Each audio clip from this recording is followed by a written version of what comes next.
Hello again, everyone. I'm very, very excited to be moderating this panel called Beyond the Smart City, which, as you see, we're having a morning that's really focused around innovation, technology. And I want to start with a confession that I am a little bit of a tech addict. So I'd like to see if there are others in the room. So how many of you in this room have touched your smartphone more than 10 times this morning? Yeah. All right, we're in that group. More than 20 times. So it's bad. More than 50 times. There's a few of you. Okay, we'll be holding a meeting for all of you. But I think the relationship between technology and our cities is an incredibly important one, and it's becoming ever closer. Some people referred to in our event last year in Sao Paulo as technology as a new utility. So just like Urbanites expect the water to come on and expect electricity and power, they also expect data. And this is increasingly becoming true in all cities, whether in rich cities, poorer cities, smaller cities, bigger cities. I think that relationship is a very close one, but it's not without problems, obviously.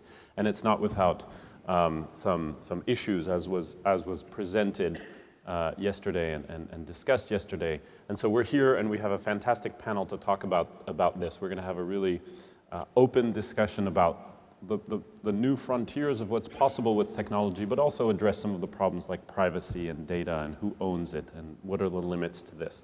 So I'm very excited to host this discussion. I want to welcome all of you in the room and also the people watching this session on dallasnews.com. And I want to remind you of our Twitter hashtag if you want to participate on Twitter, which is hashtag NCS. For New Cities Summit, NCS 2014. So without further ado, I want to welcome our panelists. The way we're going to structure this session is to have some opening statements, which I've asked our panelists to make bold and provocative. So they will each get 4 minutes or so to tell you what they think and where they sit on this issue, and then we're going to have a discussion. So I really want to invite all of you in the room to prepare your questions. And also, I will be looking at my tablet, not to check the World Cup results, but also to check questions on Twitter. So for those of you who want to tweet a question, just use our hashtag NCS2014 and write question in big bold letters so that I can see those questions. So welcome to this session. I think it's going to be a great discussion. I want to welcome our panelists. Their illustrious biographies are in your program, so I will give you the short version, and then we'll get started. So to my left is Lutz Bertling. He's Dr. Lutz Bertling. He's President and Chief Operating Officer of Bombardier Transportation, who is well known as a leader in providing urban transportation solutions. To his left is Reinier de Graaf, who's a partner at the architecture firm, the well-known architecture firm OMA, works very closely with Rem Koolhaas, and we were reminded just now that across the street you can see a beautiful OMA building, the Wiley Theater, which many of you here know, which was done by OMA. To Reinier's left is Wim Elfrink, who's the Executive Vice President for Industry Solutions and the Chief Globalization Officer, a cool title if there ever was one, at Cisco. And then on the end of our couch is Laurent Vernerey, who's the Executive Vice President and runs the North America operations for Schneider Electric. So fantastic panel to talk about technology in cities. I want to start with you, Wim, to ask you a little bit for your views between the current and future relationship between technology and cities. Obviously, Cisco is such a central player in this space. So please. Thank you. So I'm Chief Globalization Officer, but my accent is Dutch, and every 4 years I'm very Dutch. You get it? But I think, that's a good thing. People are tribal, and that you always go back to that where your roots are. The same as cities. That cities are institutions that in the medieval were the economic prosperity of the world. And we already discussed that we think it's going to happen again. That the future of competition is going to be between cities. Technology, smart cities, where are we? I think we're nowhere. We're just getting started. we just start understanding what the opportunity is. If you think about it, it's not about the technology, it's all about what the technology can enable. What's the output? What is the benefit for the community? Sustainability, economic, socially, environmental. How can we really address that, and how will the common people in the street understand what that is and what it means? And so to give you a couple of data points, at this moment that we talk about the Internet of Things, everything will be connected. 30 years ago, we had 1,000 devices connected, and today we have 7 billion, and we're progressing quickly to 50 billion. This hour that we're together, we will connect another 100,000 units. But who cares? What are we going to do with that? It will provide an enormous amount of data, and the new gold is going to be data. If you think about it, a city like Dallas will probably produce around 1 petabyte of data an hour. What is 1 petabyte? 1 petabyte is 2,000 years of streaming music. That's what we understand.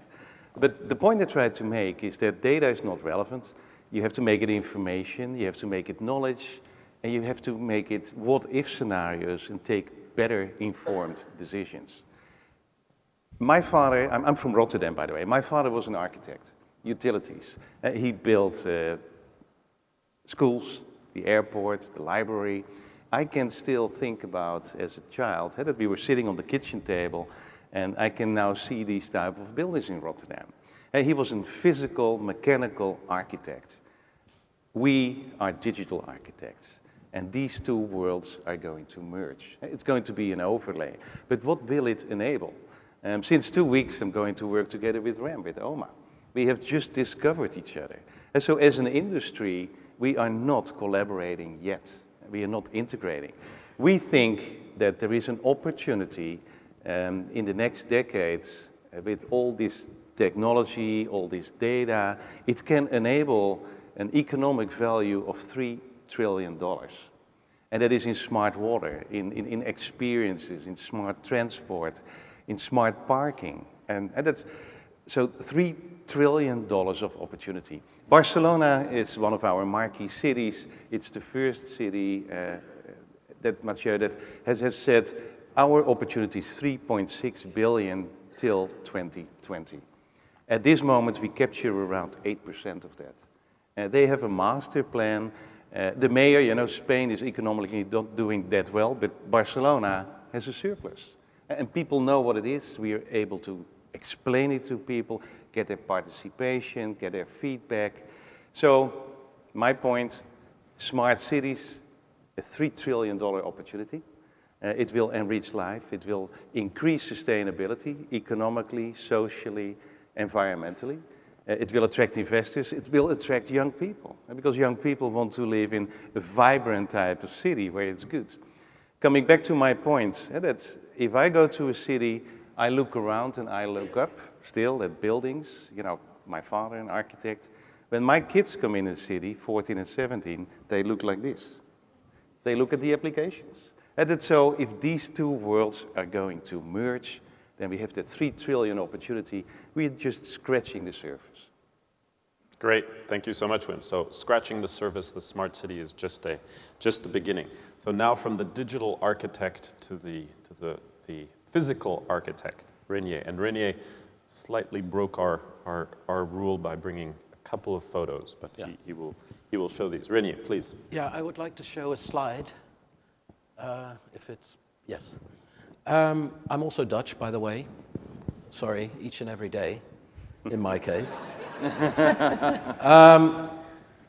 But we also operate globally. About 3 weeks ago, I was on a similar conference in Rio de Janeiro, organized by McKinsey, the Global Infrastructure Institute. And in that conference, we were taken on a tour, and this is one of the places we visited, the control room, or the Center of Operations of Rio de Janeiro, a kind of ersatz town hall, commissioned by Eduardo Paes, built by IBM, which is in a way a center where all sources of information, video cameras, sensors, GPS data, you know, partially public data, also partially data collected from private individuals, are collected, computed, analyzed in a way into a kind of weather control room that predicts trends in the city so that the city can respond to these trends and deliver services to its citizens in a much better way. Well, so far so good. The physical shape of this room, as you can see, is modeled on NASA, on the NASA control room in Houston, which also actually compels its employees to wear sort of astronaut jumpsuits. And I think that analogy, in a way, indicates a flip side of the whole thing. Because if the control room that monitors the city is the control room of NASA, in a way, you equate the city to outer space. And when you equate the city to outer space, something that's actually made by us, from us, near us, all around us, becomes a kind of fact of nature, an external phenomena, which is also then treated like an external phenomena. It is interesting effect that this room partially deals with weather circumstances, floods, rainfalls, but it also deals with, in a way, man-made disasters. It deals with floods largely caused by the favelas, which are essentially parts of the town. It tries to predict crime, it tries to solve crime, etc., etc. But in equating, in a way, natural disasters to man-made disasters, there is an interesting notion that the political sphere, in a way, is in a position where it can simply absolve blame for some of the disasters that are actually caused by ourselves and caused by a political system.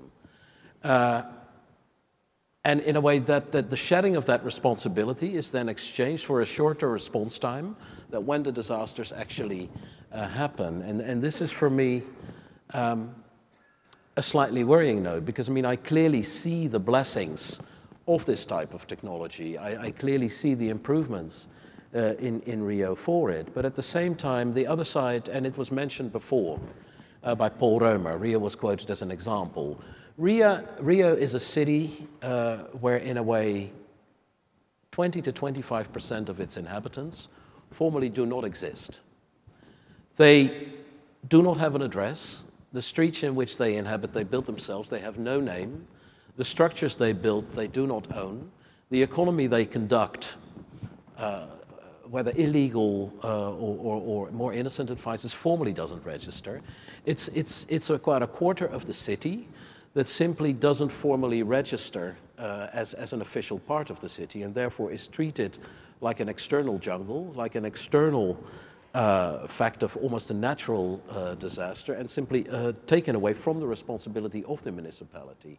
And that, in combination with a control room like this that almost treats occurrences from those areas like their weather circumstances, I find a somewhat worrying trend. And this is where you asked me to make a provocative statement, so I'm hoping this sort of does it. But this is, but there's some of the darker sides associated with it, which I hope will fuel debate.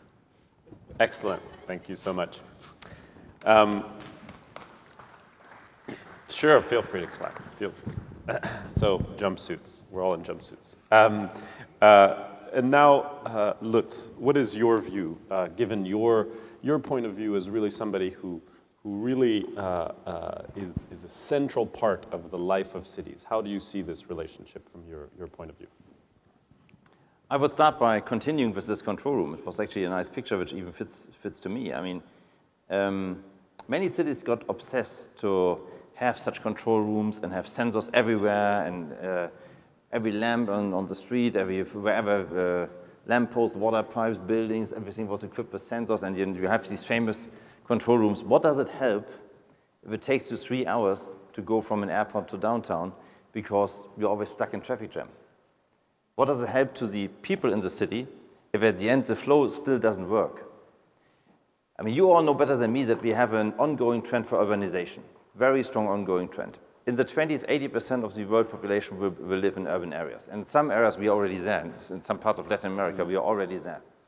And the trend towards urbanization, why do we have it? I mean, with Twitter and Facebook and WhatsApp, is there still a need to meet physically? Yes, there is. People are getting together. People want to share in social forms. They need to work somewhere, so they need to be mobile. And if you look at congestion, if you look at pollution, if you look at the huge amount of traffic collapsing in major cities, if it's in China, if it's in Jakarta, if it's in Latin America, we need to find new solutions. And from our point of view, one of the solutions is clearly mass transit. Mass transit, by the way, trains are the biggest providers of electric mobility you can find around the world. The biggest electric energy consumer in more or less every country in this world is railways. So it's at least free of local pollution. Some of this electricity needs to be generated, but at least it's free of local pollutions. But now you go towards a mass transit solution, and then what many cities are doing is they are coming with their view of the solution. They want to buy a metro. And if they want to buy a metro, what they will get is a metro. But actually, we need a different approach. We need to know the flow of people in the morning and in the afternoon. And the means are there, and you have heard about this already during these conferences here. We need to analyze where people want to go. And then we need to come up with the appropriate solution, which can be something completely different than a metro system. Sao Paulo, for example, came to us to buy a metro system. We ended up with a monorail, with a subsurface system, which is much faster to install, much cheaper, which fits much better the purpose of the people. So one of my appeals is analyze the problem and come to industry with the problem, not with the solution. Let industry provide you with the best opportunities for the solution. Second, if I look again on my business, trains, don't buy trains. Buy performance. Come to a system where you buy a flawless movement of people in city in the morning, out of city in the afternoon. Buy performance. Go through partnership models. Make us reliable for providing a service with a certain reliability. Go to private-public partnerships. Come to us and say, for 30 years, we want to have a flawless execution of this and that service. And this is what we provide to you instead of buying an asset. Having the asset is not really important. Having the transportation performance is important. My third point, interconnectivity. I came over yesterday from Germany. Somewhere in the middle over the Atlantic, the internet connection of the aircraft failed. I was pissed. I mean, 20 years ago, we were happy to receive a fax. Today, we want to be connected all the time because this provides us with information. By the way, there was one of the games, of the matches yesterday while I was in the air, so we were off information. That's why you got angry. No, but you want to get your information, you want to send out information all the time, you want to be connected. So let's connect passengers, but let's connect as well assets. Our trains need to be connected to us wherever they run, because if they are connected to us all the time, then we can go for preventive maintenance, we can increase availability. Systems intermodal connection is very important. And here I come to real-time information. We need to come to a situation where if a passenger who wants to go from A to B can pre-plan his journey, and he knows from statistic data that at the time where he wants to go, usually there's a traffic jam between the airport and downtown, so he better takes a train or vice versa. But the next step is when he actually gets out of his aircraft, he needs to have real-time information. He needs to know that at that point in time, the train has 7 minutes delay. And on the motorway, there's a 15 minutes traffic jam. And the system needs to provide him with the best solution to come from where he is to where he wants to go in real-time information. That's the next step we need to go from my point of view. It brings us to a solution where we, together with cities, we can offer to people who want to go in and out the city solutions which are adapted to their needs and not adapted to what somebody in an office, an administrative office, has planned for 10 years. In the meantime, the city has changed completely, but still he sticks to the plan which he has done for 10 years, and he's just convinced that his plan is the right one. We need to adapt, and for that we need a different level of information technology. We need to know what the passenger flow of the future will be, then provide the best solution for that, and make sure that the passenger has real-time information all the time.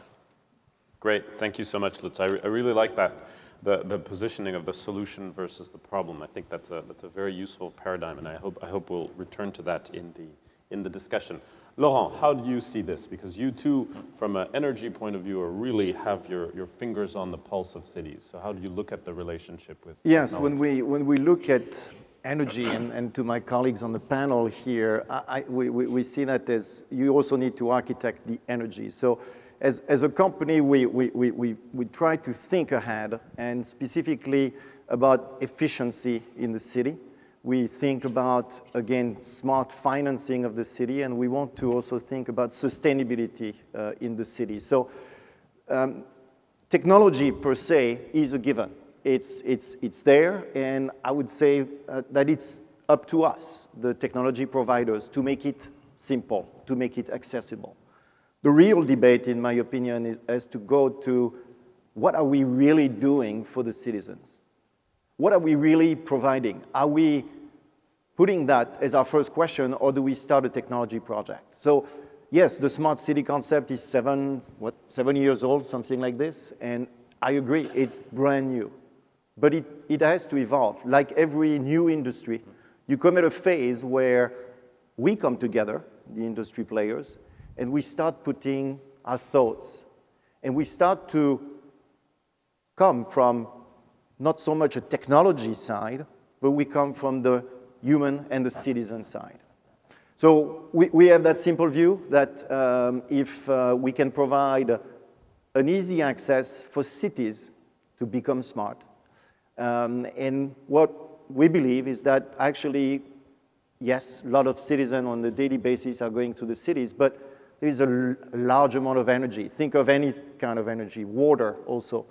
How do you make all of those infrastructure more efficient so that then you can actually propose smart services to your customers? So we believe in a world where, yes, cities are going to be the center point of our lives.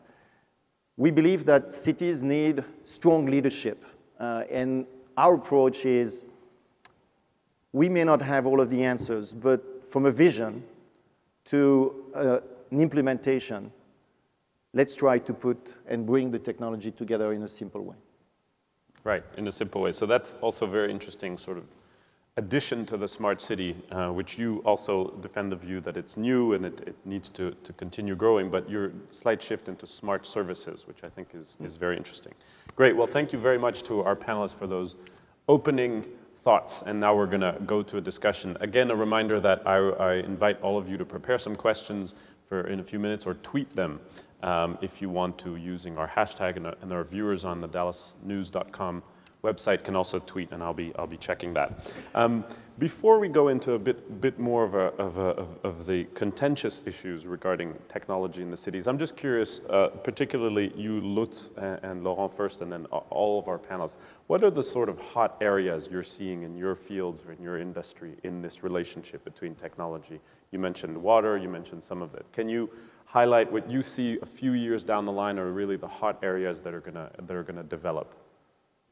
Well, I'll take water to start with. You know that it's one of the privileges that we have in our modern world. We have water, but when you think that we are still wasting 20% of the water that gets actually to us, if we could work so that actually we can prevent leakages along the system. So I see cities really looking at their water and water distribution system as one of the key resources.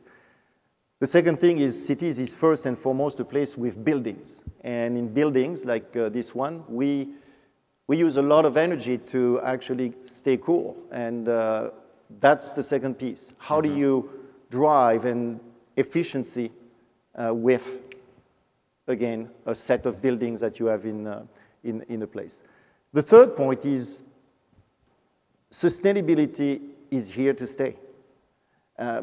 You know, when you think that 70% of the GDP is influenced by weather, we provide some weather information systems. I was glad to see some of the control rooms. That's what we do. We put those control rooms together in different parts of the world, in 250 cities where we have different things like this.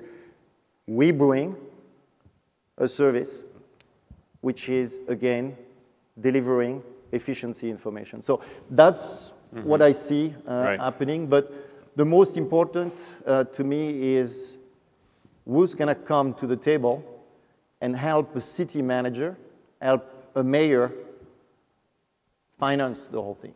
Finance the whole thing, yeah. Yes, and so smart financing is to me one of the most exciting things.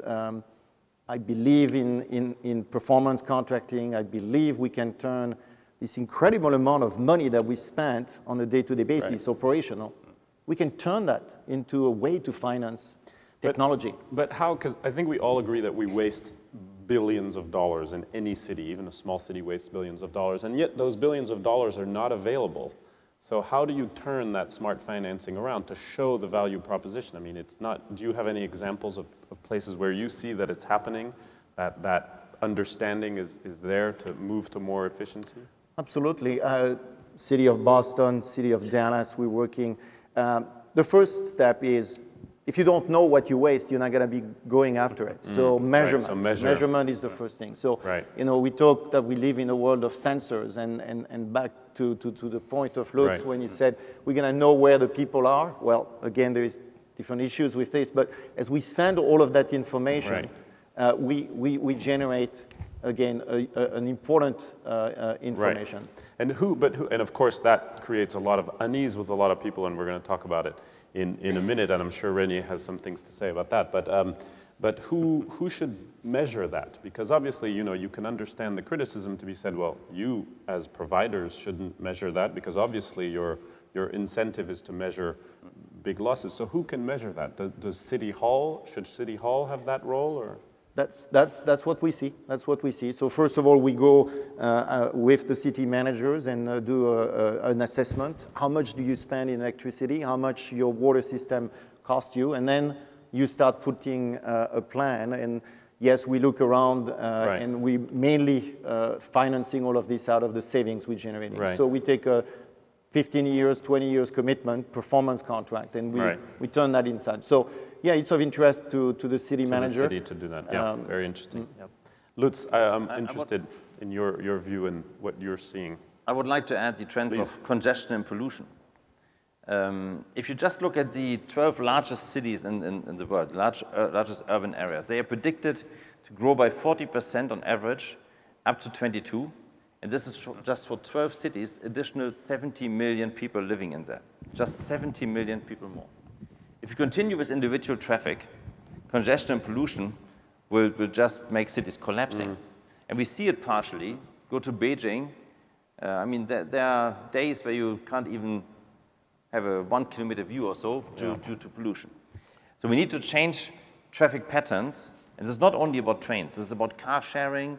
It's about different ways of getting people in and out of the city. We need to get out of the congestion and the pollution issue. We believe that mass transit is one of the major solution providers for that.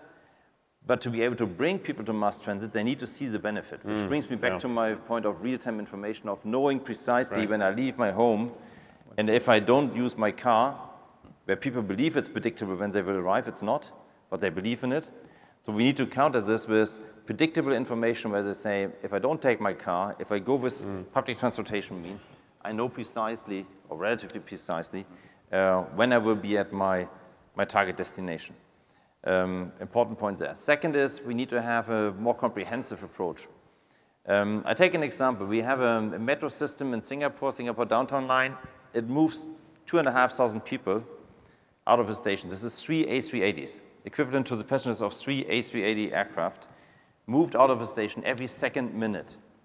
And we have stations where 80% of the passengers are changing, which means every second minute you need to bring 2,000 people in a station and 2,000 people out of a station. So managing flow is not only managing flow of trains, it's managing flow of people from their home to their destination. And this is something where we need to have a more comprehensive approach, where we have a more system-based approach than most cities have today. Great.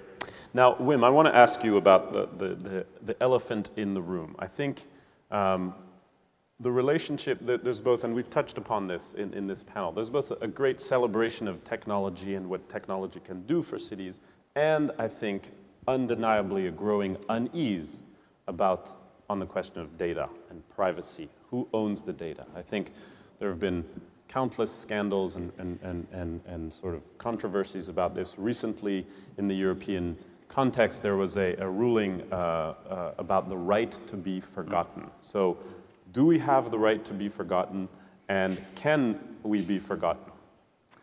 I'm not sure that, so is it a coincidence that we're all Europeans here? It is. You know, so, three things. First, I think we all start concluding that smart cities is an enormous opportunity. We're just getting started. It's a new industry, and every new industry needs regulation, I would say smart regulation. And if you look at the history, every new industry that started at a certain point went overboard, had to be corrected, has to find, I would say, a type of balance. If we agree that, you know, smart cities is that great opportunity I call 3 trillion. And don't forget also in cities, just cities alone, we have more than 500 million people who live under poverty, who don't have access to education, who don't have access to healthcare. Right. And so security, privacy can spoil this opportunity. So I want to call it out as probably one of the biggest impediments. So 3 things. The whole debate, who owns the data? And that's coming, I would say, to the forefront. Chicago has been one of the first cities in the world who said the citizens own the data. As a government, we will provide it, we will manage it, but if you go in the healthcare industry, you know, pacemakers, who owns the data? It's going to be a great decade for lawyers. Right. The second thing is, you know, I believe in legal intercept. Right. We live in democracies. You know, we vote for our leaders, and that transparency has to improve. What is happening with the data? Where is the data? Legal intercept is, you know, officially allowed. Right. But spying not. So I think as citizens we should ask for more transparency.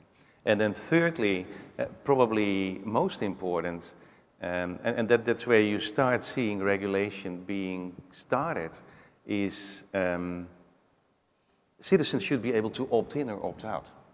And so I see the day that young people are much more mobile nowadays, and they have a choice where they want to work, where they want to live. They can go to a city and say, what is your manifest?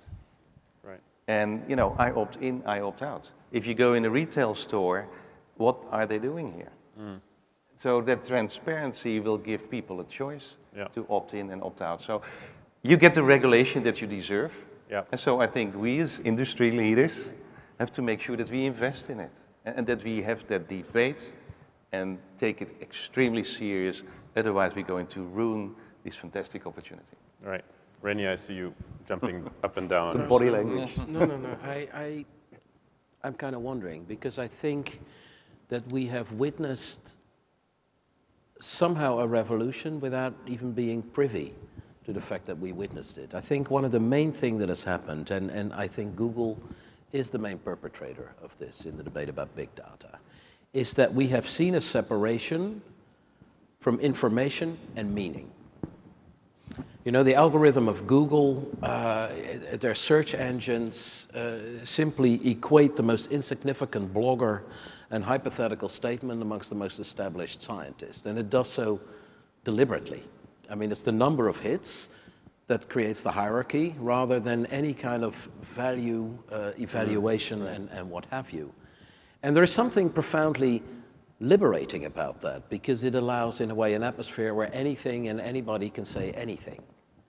And that continues to be a liberating thing, just as long as it is globally recognized that divorce has taken place. Almost like a new Montesquieu-like separation of powers, the separation between information and meaning. Now, it's very clear that in a way that consensus may not exist globally. That maybe somewhere down the line we may be facing very powerful, increasingly economically important regimes which do not separate church and state, which do not separate information and meaning, and which will connect the two again. And there may be a further reckoning down the line where a bill of something like 30 years of optimism about that thing may be paid. And I think that is the major thing. And whether that is a question of more or less transparency of the law of anything. I mean, the law isn't also globally homogeneous when it comes to things like this, and particularly the law isn't practiced. Right. You know, the law is a defensive game in some parts of the world. The law is a form of attack and invoked at random in other parts of the world. And it's that, I think, a worrying trend I see there. Right. Yeah. No, I think that the point about regulation and legislation is I mean, clearly, technology companies and all of you are ahead of the regulators, and so regulators have to catch up. And regulators are also working on a national setting, where you're by definition But it global. also means, Mathieu, that you know, companies have to become self-regulating. We have to become trustworthy companies. And in the end, people have a choice. Right. Where they buy, where they spend their money, how they consume services. And so I think as an industry, that building a trustworthy brand where people want to work. Right. And which products and services people want to consume. You know, you see a lot of cities at the moment who also start appointing, but also companies, chief data officers. And to just understand what the data is, the black data, the white data, how to mine the data, how to monetize the data. Yeah, so it is, I would say, evolving.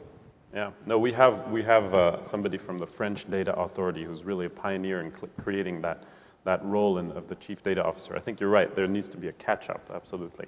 Do you want to, Laurent, please? Well, I want to say, yes, we have on one hand, we have to protect the citizen, but we have also to protect our critical infrastructure. I mean, the risk there to have someone, as you said now, coming in and for mass transportation, water system, and so on. So I think, yes, the industry must put forward white papers, must fuel and feed the conversation about, again, privacy. I think we should not shy away from it. But we also need to be very clear that data is first and foremost an asset that needs to be protected. Right. And in many cases, it's enough to have collective data. You don't need to have individual data. You don't need to know where person A or B is. You just need to know what collectivity does and what the majority is doing and so on. So Right, although I do think that personal data is very interesting, maybe not to you, but certainly to other providers. And so the more personal it gets, the more valuable it is. But the more tricky it gets with the data privacy as well. Right, exactly. But I wonder, you know, you said, yes, we've had the ruling of the European Court of Justice about the right to be forgotten. But does any such thing really exist? Think about that phrase, the right to be forgotten. I mean, you're forgotten. That's a default activity. That's the wonderful thing about being forgotten, is that it doesn't invoke any sort of invocation of rights. The moment you have the right to be forgotten, you have the assurance you will never be forgotten. Right. Yes. And forget me. Yeah. But no. But I think it's. I mean, it's. You even quoted in a way an element of the verdict of the ruling, which, you know, even in that verdict, the inherent paradox is embedded, and that is the extraordinary and strange and difficult thing. You know, that with knowing everything, a certain amount of redundancy, a certain amount of waste, a certain amount of anarchy is eliminated, and freedom. I mean, égalité, liberté, and fraternité. Those are for me the three crucial elements of the connected city. Is it time to sing you know, the old. Marseillaise? Well, now old. we'll sing the I mean, anthem. I don't think that new technologies, by definition, maybe invalidate old ambitions. I think new technologies might be a perfect way to, you know, realize old ambitions the way they couldn't have been realized before. But there is a certain. We've been looking at cities since the mid-70s, and we've got more and more company from Siemens, McKinsey, the digital world, and that's a very, very good thing. But I mean, if you look at cities that long, you also realize that a certain amount of anarchy is the essential lifeblood of a city. And I think the optimism that sometimes discussions like this emanate about knowing everything, being able to solve everything, well, let's see. The city is a very old entity, and history is a snail that bites itself in the back. Interesting. So anarchy makes great cities. I think that's very interesting. We're going to turn to questions, so please, microphones, if you can be ready. I'm just going to ask our panelists one final question. You have 30 seconds to answer, but before I do that, I invite also questions on Twitter using our hashtag. So, the smart city, is it dead or is it still alive? Do we need a new paradigm, or is this one Does this one work just fine? Who wants to go first? Well, I'm very delighted to hear that it's new. Because, I mean, that's what every other panelist has said. We're just scratching the surface, it's new. But I wonder how something so new can already feel like such a cliche. Okay. I mean, that is, for me, the extraordinary thing. I think it's probably a very good thing. And it's probably a huge opportunity of an infrastructure that isn't physical. An infrastructure that is virtual, that will allow us to adapt use to what is there, and maybe even therefore undo some of the old infrastructural mistakes. And in that sense, I'm very, very optimistic and very, very excited. But I think we just got to get rid of the word, because there's something inherently schmug, you know, about a predominantly American tendency to add adjectives. Do you have a suggestion of a new one? Well, I would say city. I mean, maybe let's eliminate the adjective altogether, because that makes the discussion both old and new, and maybe more inclusive. Okay. Yeah, I'm of a different view, actually. Please. I believe that we should stick to smart cities. We need to capture the imagination. Again, there is a lot of trends that are moving. Yes, we could find another name. The main thing now is, what do we put behind smart city? And again, if it is about the citizen, and if we can translate that at the level of public policy, at the level of dialogue that exists between citizens and government, then it's a facilitator. I mean, people in today's world need to hang on to something that, okay, in smart cities is not so bad. Restarting something else right now, would, my opinion, would confuse the purpose. Okay. Yeah, I see it evolving, Mathieu, that we're scratching the surface. It's evolving. The definition is, you know, moving from technology to data, I think, to output. And in the end, customer experience, urban services. We should be able to much better explain what is in for citizens. And doing that, you know, I think branding, it takes a decade to build a new industry. So the smart city is a new brand, and it's just starting to get... And it's evolving. And the word has to get an output-oriented meaning. What are the benefits? What are the services? How can it help prosperity? So you think that it's going to evolve from within, addressing all of these questions, but the brand itself, as Laurent does, should But stay. isn't it at the end more marketing? Isn't it at the end just a nice thing which you can write on the box which covers our product, and we say it's for the smart city? I mean, I like what you just said about citizen focus, and this, I believe, is really what we need to do. We need to make sure that even in huge cities, in huge urban areas, we have a focus on how to make the life of the citizen as valuable as possible. How do we ensure that people can live with each other, can interconnect with each other, not only through their smartphone, but directly and so on. I agree to René. Do we need the wording smart city? Cities have evolved since, I don't know, most likely 10,000 years or so. If you look at at that point in time, 1,000 people in the same place was a mega city. And they always needed to deal with development and with all the things which are coming with large agglomerations. It's not new. And therefore, I'm a bit hesitating to use these brandings. I think they are more kind of marketing gag. Okay. Let's just focus on the citizen. Okay, focus on cities. Well, this has been an extraordinarily rich conversations. I can't see anything, so I don't know. I see a lot of hands. Yeah. If you could turn, if the house, given that we're in an opera house, if the house lights could come up. Yeah, great. Just a request, if you're tweeting questions, can you just write the word questions? Because I see a lot of questions coming in on Twitter. But we'll start with real live people. Diane, right here. Diane. Hi, Diane Eisner from Waze, now Google. And I was struck in the conversation by this kind of a little bit of a city as God idea, and the citizens really, until the very end, kept down. And I think it was a missed opportunity, particularly in the Rio example. One thing you neglected to mention is that one of the primary data sources coming into that control room is Waze data, meaning millions of citizens of Rio every day, and that's what they rely on. So I think that if we're talking smart cities, then it's not necessarily that the city decides what the citizens need, but they listen better.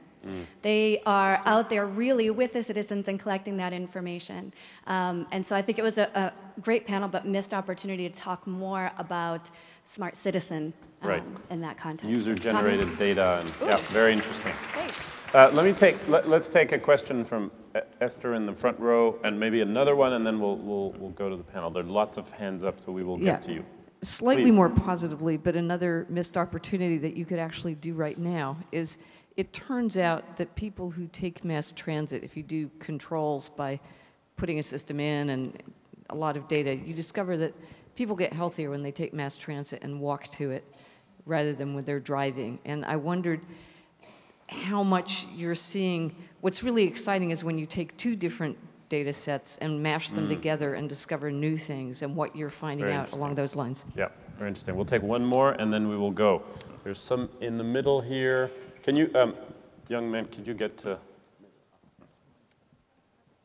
Thank you so much. Please. Hi, Fernanda Rain from Ashoka. I wanted to build on your comment around the smart citizen. I feel like a lot of the conversation evolved around creating a smart city that allows the city to act in different ways. How do we think about technology as not only improving the services that a citizen receives as a consumer, but that enable the citizen to not only be an informed citizen, but to be an actor and an entrepreneur creating solutions? I think the future of cities is a future of people that are engaged as problem solvers and actors and that engage with others and are able to create solutions on their own. How do you think of using technology to empower citizens to create better entrepreneurial ideas, better solutions that can then feed in to how the city government might address certain problems? Great questions. Thank you so much. And there's actually a panel this afternoon on the new urban citizen, which is going to talk about these kinds of issues. So kind of two sets of questions for you.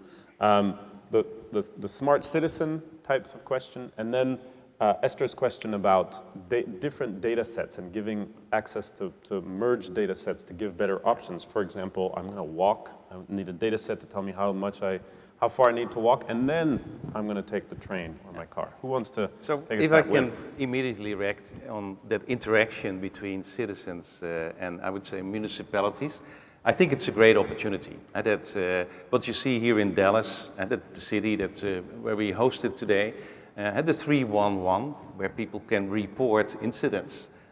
So potholes in the road, where there is a chain of reaction coming, and where there is a great interaction between citizens and I would say reaction and response time, and get involvement, get self-service, and all the things we have gone through with booking your own tickets, doing this, and so that participation, participation in making plans, a participative democracy, that's where technology is used a lot.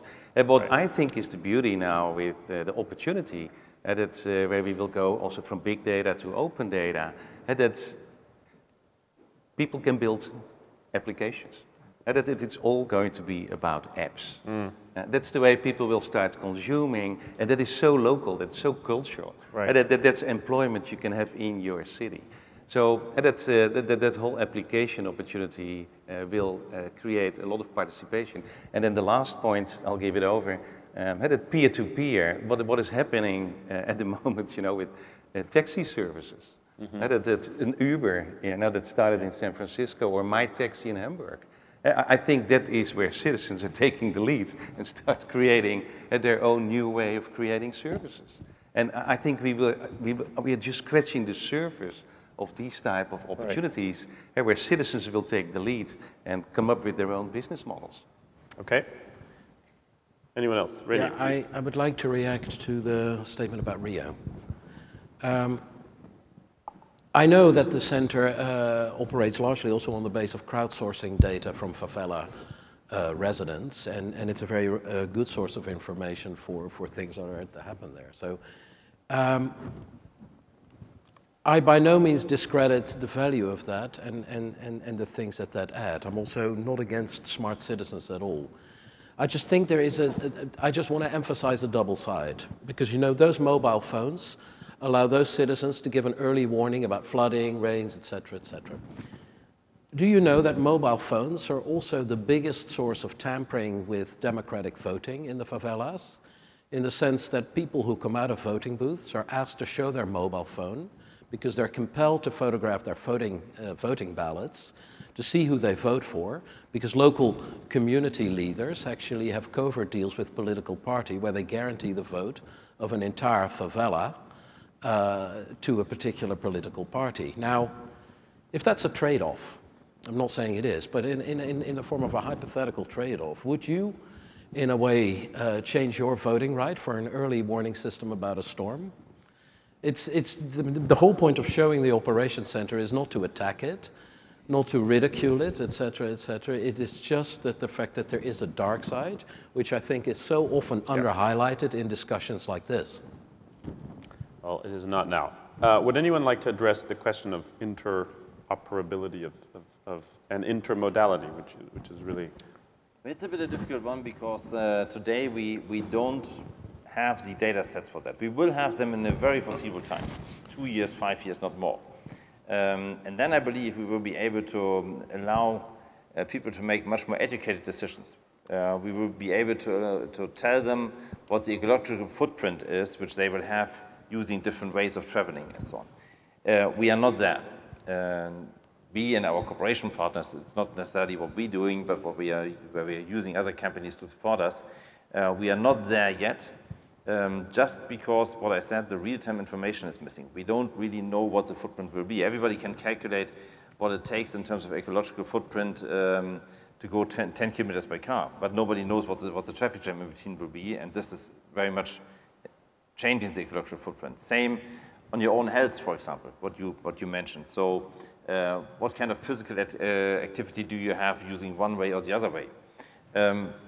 I expect that in a very foreseeable time, because I know some companies which are working on this, in a very foreseeable time, 2 years, maximum 5 years, these systems will be there and will allow, as I said, a much more educated decision. Great. Thank you so much. More questions. I'm going to take, while the microphone travels to this gentleman in the middle, I'm going to take one question from Twitter. What will be the role of artificial intelligence in smart cities? How are cities learning? So we'll take that as the first one. Please, sir. Microphone is there. Yes. Ted Landsmark from Boston Architectural College.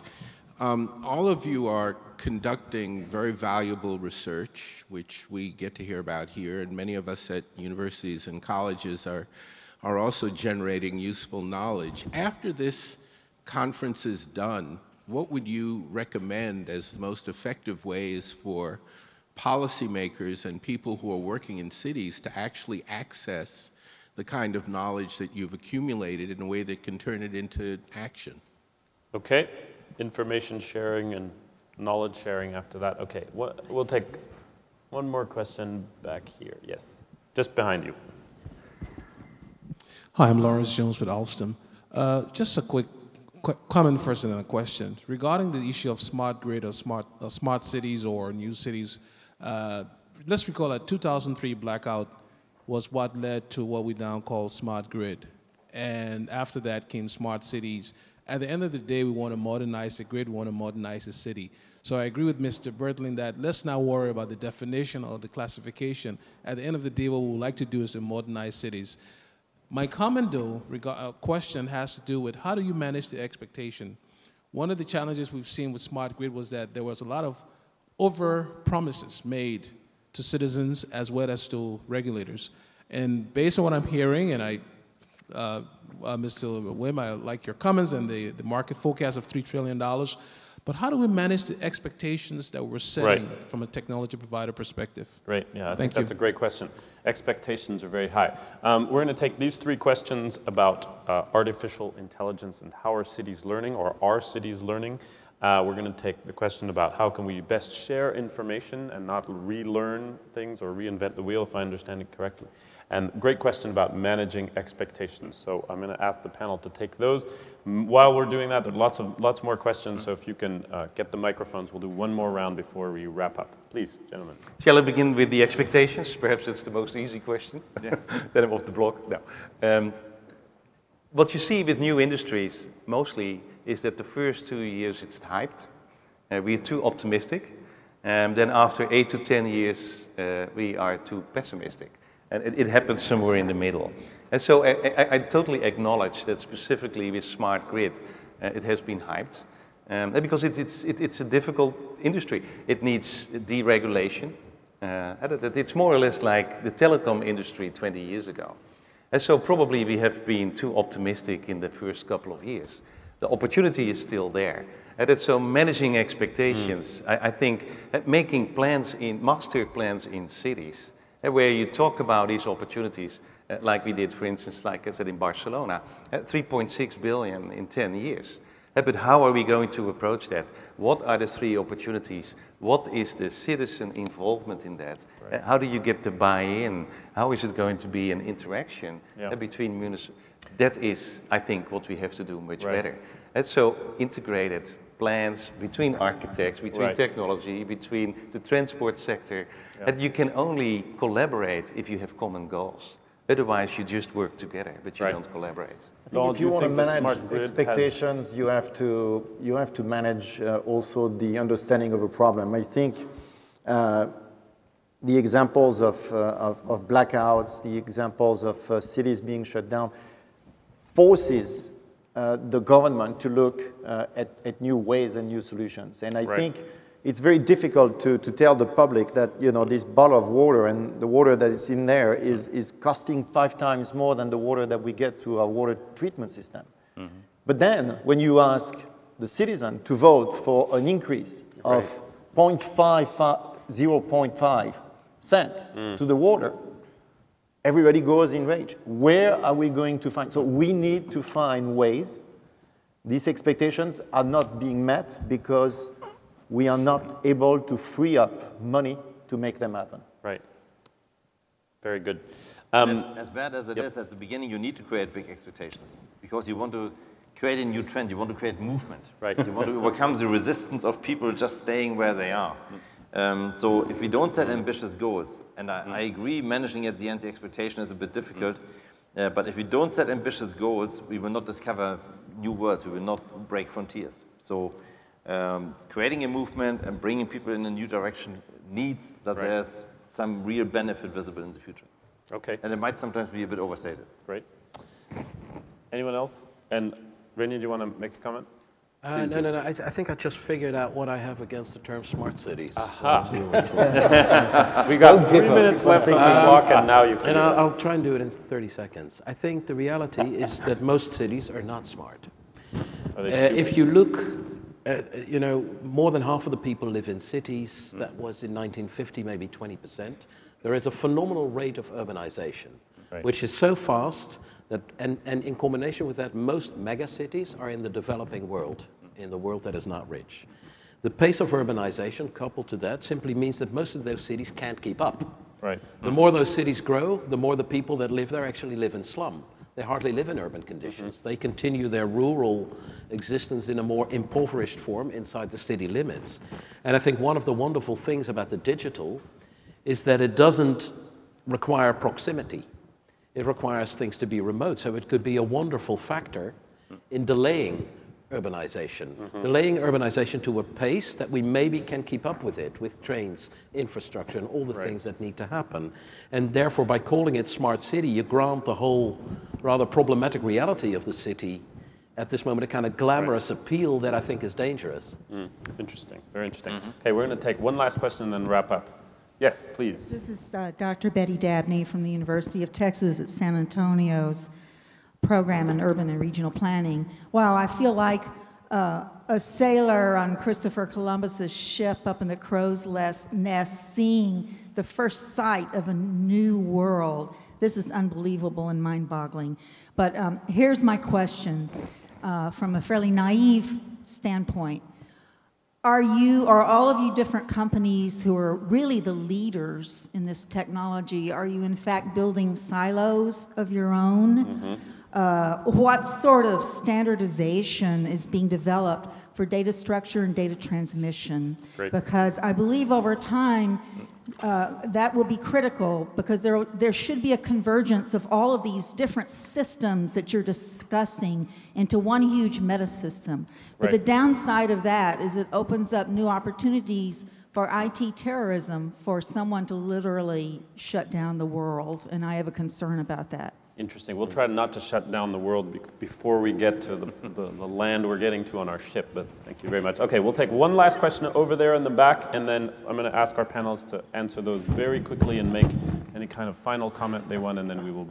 Thank you so much. Please. My question is very interrelated with the one that was just posed. My name is Shauna Rappaport. I'm a producer of the Verge conference, which is fundamentally about this convergence. And I'm curious, thinking through the lens of climate and the very real impending ecological limits that we face and that are to such a large extent, a driver of the need for so many of these solutions.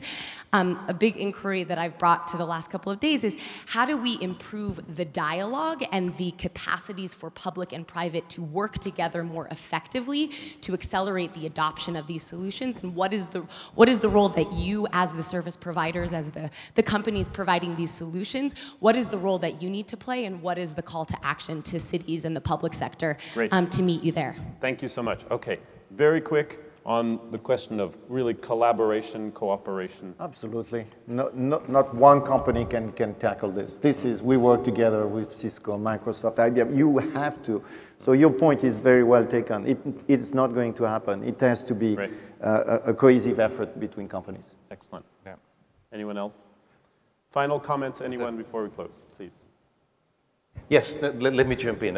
It's a global ecosystem, global standards, open standards, and it's all evolving. The beauty, however, and I want to stress that again, that with technology-enabled applications and app worlds, is that we can localize in cities. We can be more cultural relevant than ever. Citizens can participate in that with open data. It creates jobs, and it creates really an interaction in a community that I think is going to be the new type of standard in the world. We've been there in the medieval times. Cities were the centers of economic, social, and nowadays also environmental force. That's where we go. Great. Well, thank you very much to all of you and to those watching, and to the many questions we had on Twitter. We'll try to answer those.